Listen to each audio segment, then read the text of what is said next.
Hi, I'm Cheryl Rogers Barnett, and I want to welcome you and ask you to join me with my friends along the trail. And right now, Wyatt McCrea is here. And Wyatt and I have known each other for a long time. Number of years now, Cheryl. Yeah, and Wyatt actually rode in the Rose Parade with me like 8 times, I think, that we were together on that. And I have to thank you for turning it over to me when you decided to leave and gave me all the paperwork. So, Oh, don't you love the paperwork for that one? Wow. Yeah, well, I mean, for them, bless their hearts, that's moving Cox's Army. Well, they do a great job. I mean, the Rose Parade has run off like clockwork.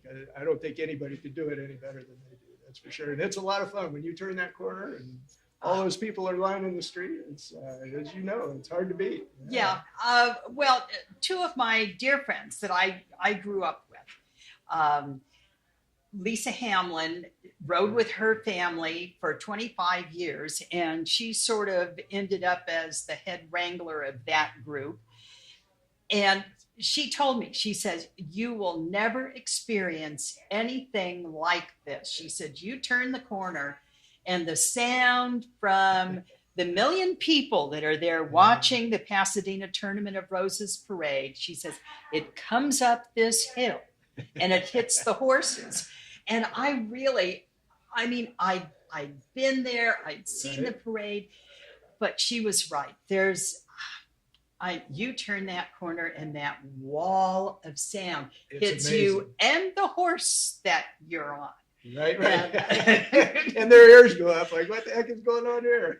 Yeah, way more so than even when the helicopters went over or anything. Yeah, that's quite an experience. It's a great experience. And I have you to thank for that. And I also have to thank you for getting me involved in all these film festivals. You're the one that got me on the list, and here, 15, 16 years later, it's been a heck of a run. Well, I mean, we're out there trying to keep our folks and our grandparents alive. That's right. Yeah. And the Old West, and introduce people who were too young to see the Western movies that I grew up on, and then you, the next generation. Sure. Well, it was such a big part of our American heritage, I think, the West and the Western and what it stood for, and whatever we can do to kind of preserve that era of life, I think is a worthwhile effort. There's no question about it. And you've certainly done more than your share. So. Oh, I don't know about that, but I'm trying and having a great time doing it. Yeah, well, that's the main thing. It's a lot of fun. It really is. It is. We meet super neat people and get to go to beautiful places. Kanab, Utah is absolutely gorgeous. That's why so many movies and TV series were done here. You couldn't ask for a better backdrop, that's for sure. Yeah, everywhere you look, it's beautiful. Now, you've gotten involved with the Cowboy Museum and Western Heritage Museum in Oklahoma. I have. My grandfather helped found the National Cowboy and Western Heritage Museum in Oklahoma City many, many years ago, and I've tried to, there again, kind of keep that tradition going. So I've served on the board now for almost 15 years. So and it's a great place for any of your viewers that haven't had the chance to go to Oklahoma City and go to the National Cowboy Museum. Oh, it's a wonderful place. Yeah. They have a whole Western town inside the museum. Prosperity Junction. Yeah. I mean, it's just it's wonderful. If you haven't been, you really should try and go, because it is the heritage of the U.S.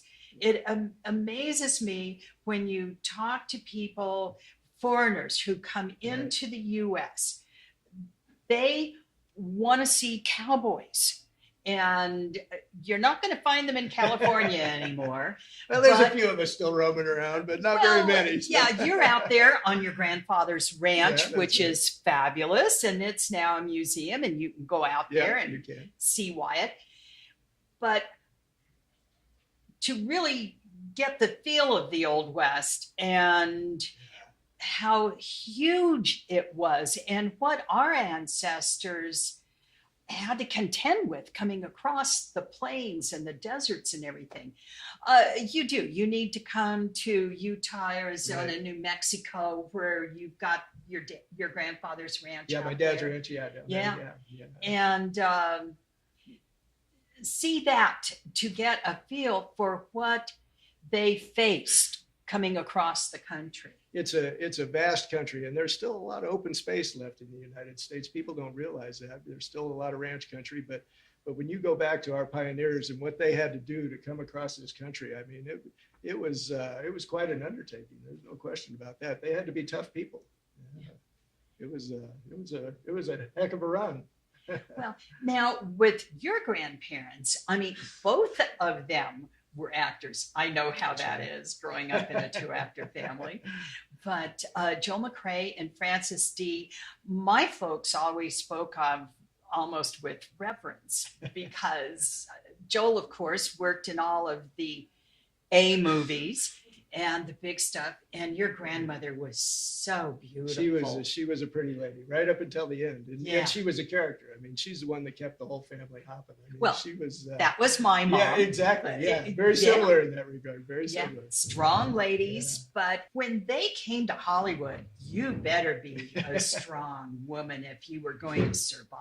Well, you had to in those days. You know, Yeah. the studio moguls were tough. I mean, they were tough people to deal with, and just the relentless hours and everything else that especially a female actress had to put up with. I mean, you had to be a tough lady, no Yeah. doubt. Yeah. Well, Dad could get in at 7 a.m, but Mom had to be there by like 5:30 in the morning. Gotta do that much more makeup. You know? Well, and hair every Yeah. single day. Every day they started from scratch, and you went in and got your hair shampooed and all with the wardrobe and everything else. But I mean, I it think was. my wife came along too late, you know, because she still does that today. So. Of course she does. Takes her an hour and a half every morning. Nah. But the business was so tough, and it was so geared to the men. Yeah, that's right. And there were so few women, other than a hairdresser, occasionally a makeup artist, but even most of those were men at the In time. those days, yeah. Occasionally a wardrobe mistress, but usually it was men, even in the wardrobe. So for the women, I think they had such a tough time, and no privacy. Yeah, no privacy at all. And I think they felt like they had to prove themselves, you know, and, Sure and they that did. was a tough thing. They were all competing against one another. And even though there was a camaraderie and there was friendship, there was still that competitive spirit, I think, you know, to be the best you could be, you know, because you wanted that next role. Yeah. And it was tough. Well, with Mom, I think she had a little preparation because she'd been a girl in an all-guy band Yeah. a bunch of times, That'll prepare you. being a big band singer. And she, of course, had traveled on the bus and all. And thank heaven she was the strong Texas lady that she was. But I think for other women coming in to Hollywood, especially, usually they were teenagers when they arrived. They were, yeah. And having to deal with that, the strong survived and the others darn went by the wayside. It was, you know, I think in my grandmother's case, she always said, you know, she thought all little girls wanted to be actresses, you know, and I think there's a fantasy element to it that attracts especially women to the industry. But when you get there, you don't see how hard it is just from what you see on the screen. But once you're there and a part of it, you realize that it takes a lot of work and a lot of effort. You know, and you really got to be willing to put in the time to be successful. Well, and for the men as well, Yeah. Oh, yeah. because Across the board. Yeah. it is not an easy profession. No. And I mean, hours of boredom Right. and a few minutes of intense action when you've got to get your head solely into the part and all. I That's could right. never do that. I was so inhibited. I could never get into the part and out of myself. Yeah, yeah. And that's hard to do. It really is, especially when you have so much downtime. You know, you have too much time to think sometimes, I think. But it, you know, in my grandparents' case, of course, my grandmother, she was born in LA, but raised in Chicago and then came back. But she really wanted it, you know, so she really put herself out there, which you kind of had to do. And you made yourself vulnerable in a lot of situations. But she really pushed for it and preserved with it, that's for sure. Well, and then your grandfather, he was so courageous making the decision that he did, that he wanted to do Westerns. He did, yeah. After the Virginian came out in 1946, that's all he wanted to do from that point on. And I think, a lot of that was he had reached a point in his career where he could kind of dictate a little bit more about the type of film that he wanted to do, the genre that he wanted to do. And of course, he was on the ranch when he wasn't making a film anyway. So for him to go from one horse that was offset to one that was on the set, it was just a lot of fun for him. It just made a lot of sense. But hardly anybody got to do that. I mean, you Well, that's went true. where they Yeah.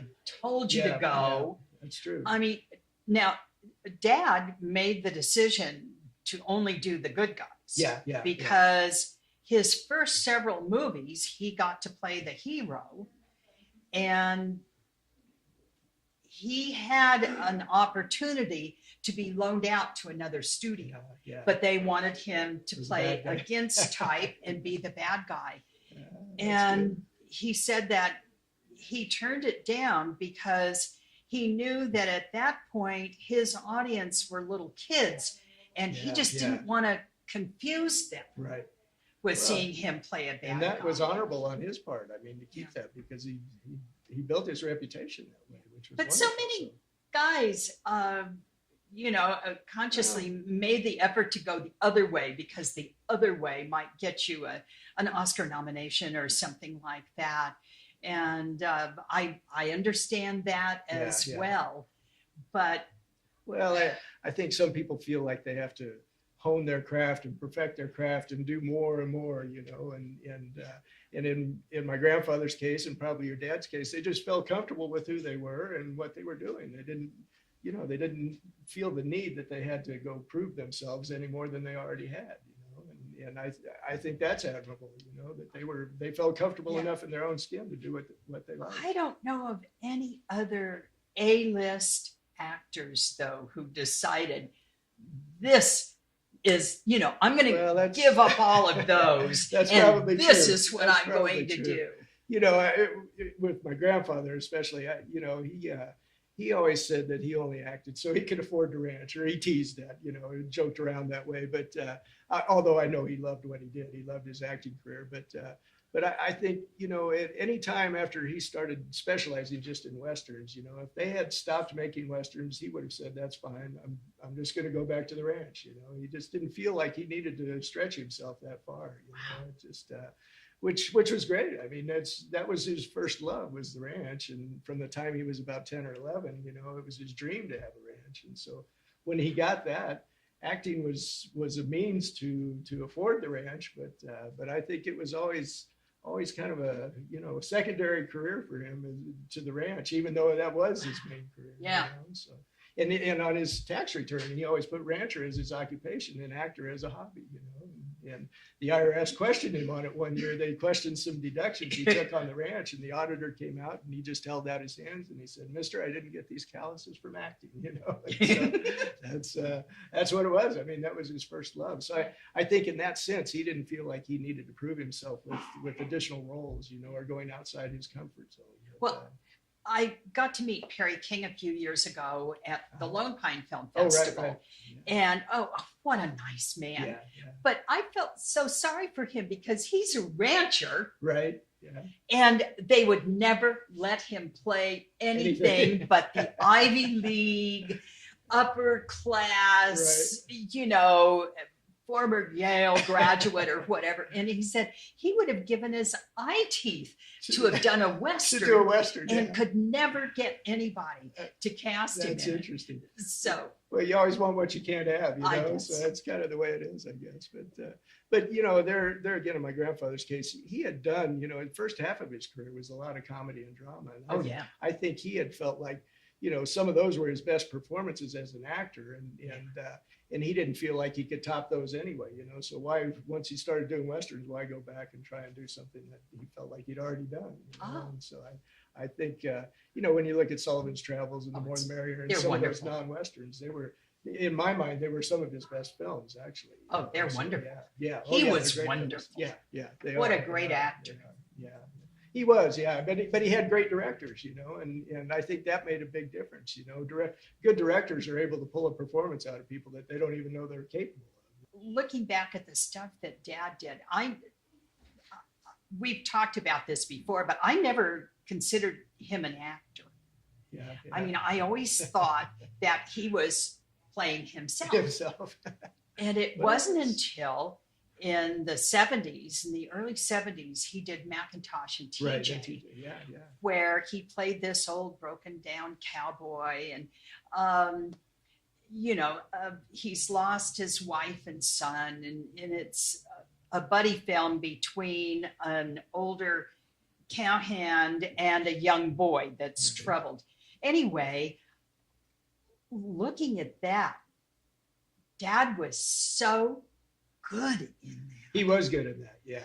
And it finally occurred to me that, wow, this isn't Roy. This is definitely a different part, and he was really fabulous. Well, a character, yeah. But your grandfather did it in the reverse. He did He did, yeah. Early stuff, and then played himself in the end. And that's pretty much what it was. Yeah. Wow. He made the stretch in the beginning, and then at the end, like I said, he was already wearing a cowboy hat and boots anyway. So to make a Western was just like another day at the ranch for him.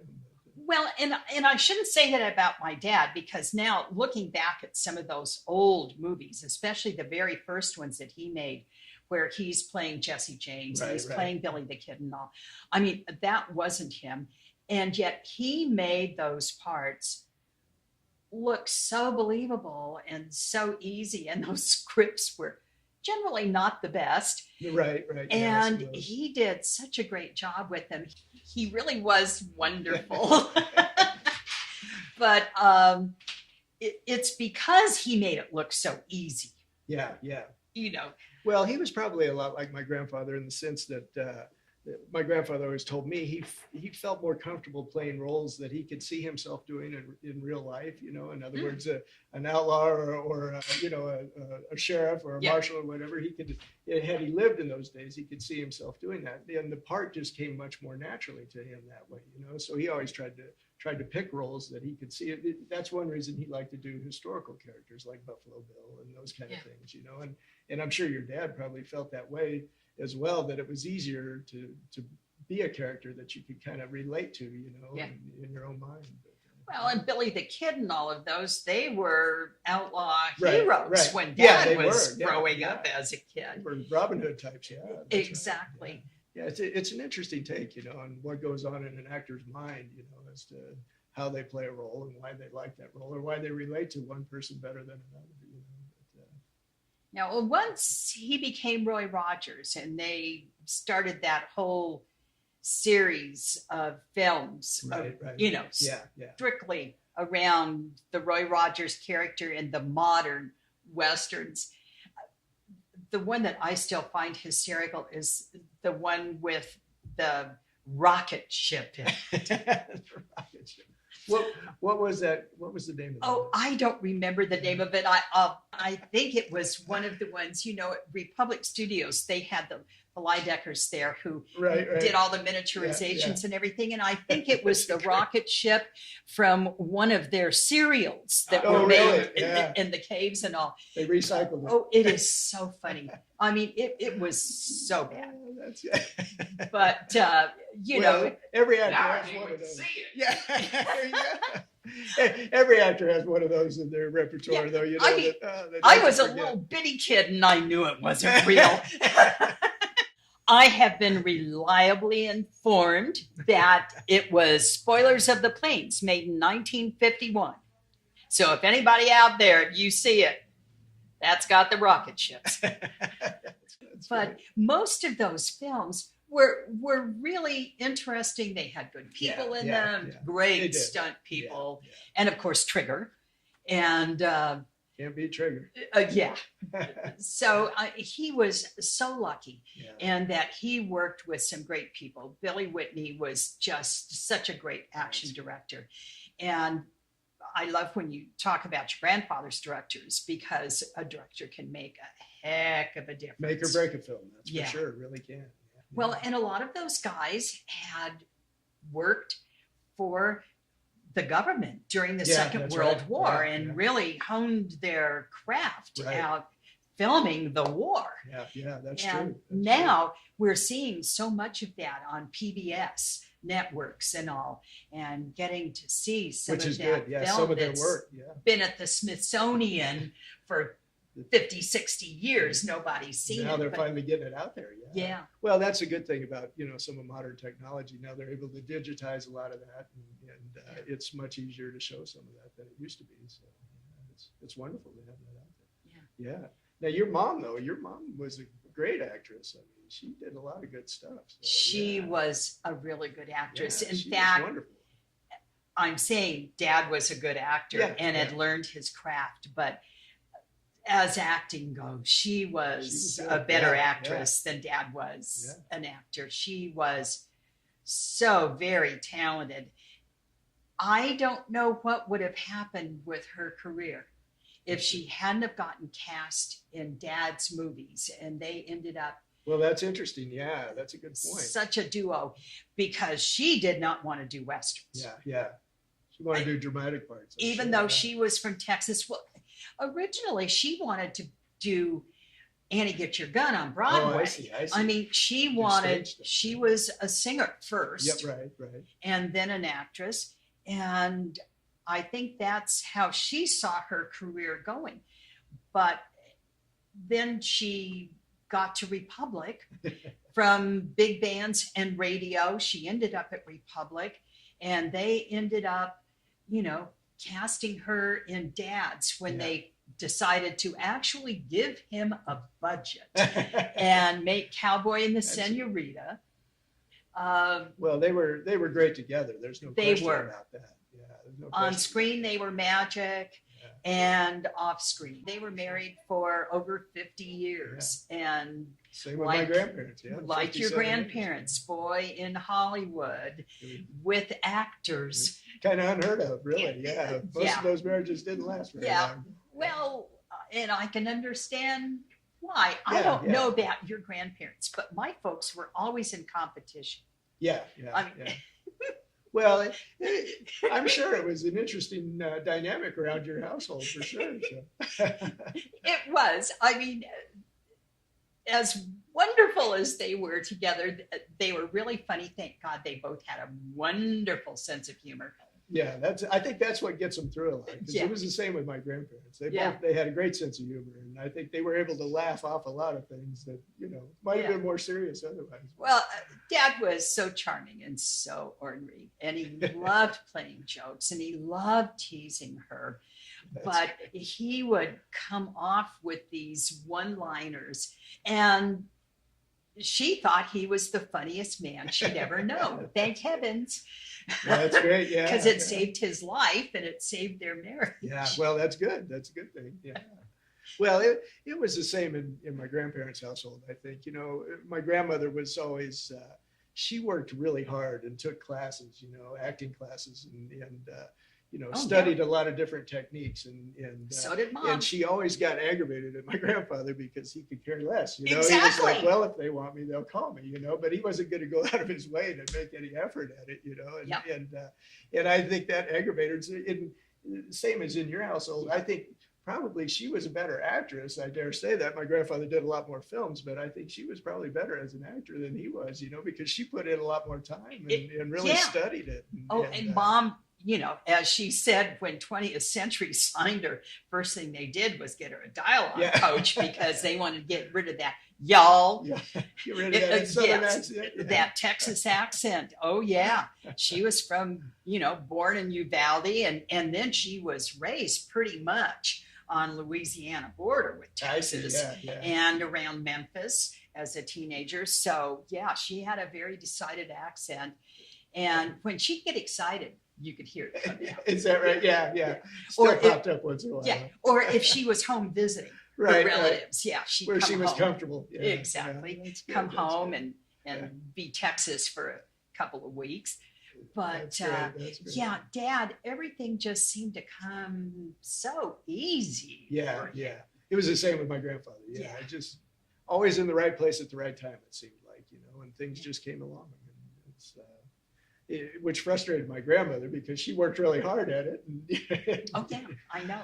But and much like you said, about your mom getting cast with your dad and where her career might have gone, my grandmother made the conscious decision to kind of scale back when she started having a family. When the kids got to about school age, she backed off to about one film a year, but and then in '54 she made her last movie. But I always wonder the same thing. If she had really, not had any restrictions, how far she might have gone as an actress, because I think she would have hit the ceiling.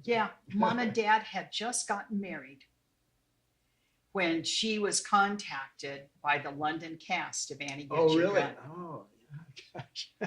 So here, brand new husband, 3 little kids who had lost their mother just a year before. Right. And she made the conscious decision and turned it down. Yeah.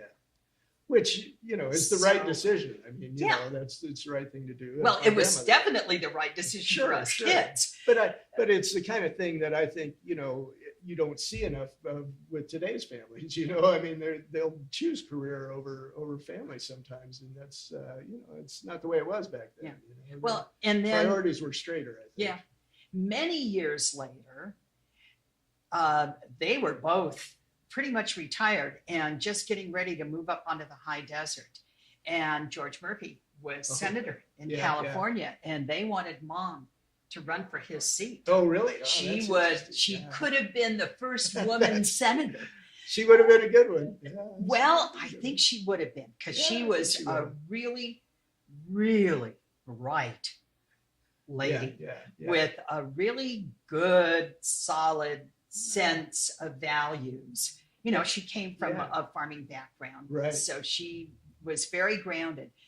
But I remember her talking to me about it, and she says, honey, I just can't picture your dad in Washington, D.C. And that would have been tough to picture. Oh, man. Yeah.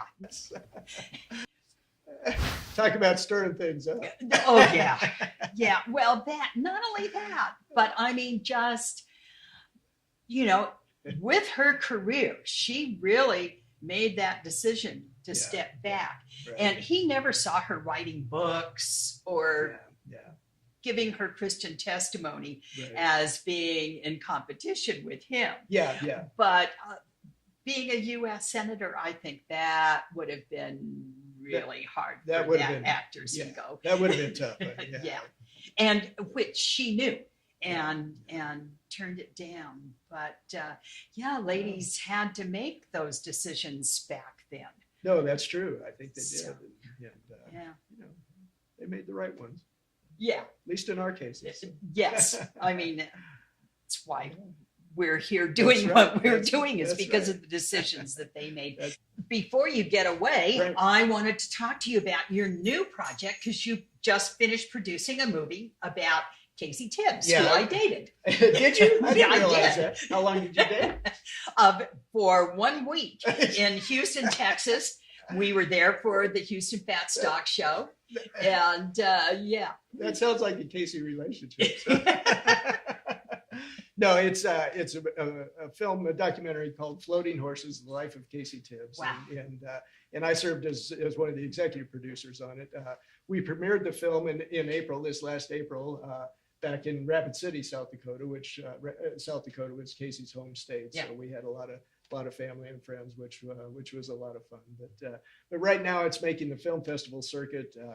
We've been shown in Oceanside, California. We'll be in New York, Colorado, Texas, Arizona. So we've made a lot of festivals, and the hope is, as with a lot of these films, that we'll attract some bigger distribution and be able to get it in the theaters real soon, or at least on television. So but what attracted me to the project, a lot of your viewers, as you know, knew Casey as a rodeo personality, which was where he really shined. But this film kind of gets into some of his Hollywood side as well, and a little bit about his life, and he had kind of kind of a roller coaster ride during his time in Hollywood and after rodeo and throughout life, really.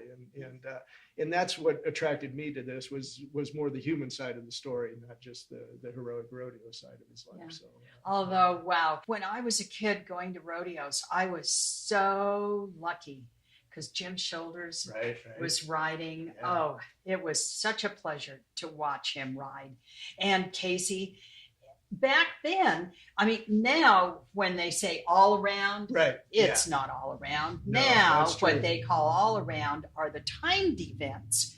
But Yeah. back then, when they said all around, it was the bulls Yeah. and the saddle brogs and the bareback and maybe some roping or some bulldogging. But mainly it was more of the timed events. And now everybody's a specialist. But back then, most of the cowboys did at least 3, if not 4 events. Well, I think what was great back then is those guys could work both sides of the arena, both the rough stock or the timed event. Now you get guys that, they'll win the all round, but all on timed events, and they don't do any rough stock, and so it's a little bit skewed that way these days, I think. But those guys, they really knew how to work both sides of the arena for sure. There's no question about it. But the other thing that drew me to this project is I knew Casey. I first met Casey, I guess, when I was about 7 or 8 years old, and he gave me my first pair of chaps, which I've still got. Yeah. So, and he was just a colorful character. I didn't realize how colorful until later on in life, but he and my grandfather collaborated on a few projects, and so it was fun to be involved with this and kind of relive some of those times. And the kid whose idea it was, Justin Kaler, who grew up in South Dakota, had heard about Casey his whole life, and so it was really he was a driving force behind putting it together. And he's a great filmmaker. So it's a lot of fun. Casey could ride anything. Yeah, he could. Yeah. I mean, just incredible. Yeah. I love our mutual friend Rusty Richards, who still is a horse trainer, but he was with the Sons of the Pioneers for a number of years, but he started out in rodeo, and he said that he rode bulls until his brains came in. And he was a good friend of Casey's as well. Yes, so they were very good friends. A lot of time together. And he wrote a book about Casey. He did. Rodeo was very different back then than it is now, but I still really enjoy watching the stuff. And now with Ride TV and RFD TV and Cowboy Channel, you're getting to see a little more of that. It's great that we have those outlets because it does expose it to a lot more people, which is fantastic. So, it's great. So, and you referred to Casey's riding, and that's where the floating horses comes from, is because Casey rode a horse. He looked like he was floating, I mean, that's just the way he looked. So always dressed in purple. Always in purple. That's exactly it. Thank you so much for it's joining great to be here, me. Cheryl. I always love seeing you. Well, it's always fun to visit with you.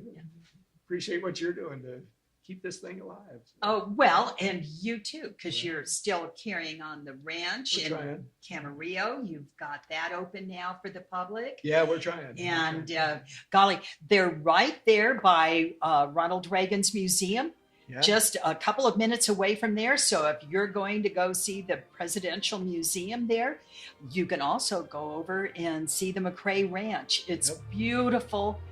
They literally can look out from a couple of points on the ranch. They can look out and see the Catalina Channel. Yeah, that's right. You can see the Channel Islands. Yeah. And you can go to McCreaRanchFoundation.org. You can learn a little bit more about what we're doing. So, yes, please do that. So thanks, Wyatt. Thank you, Cheryl. I appreciate it. Good to see you. My pleasure.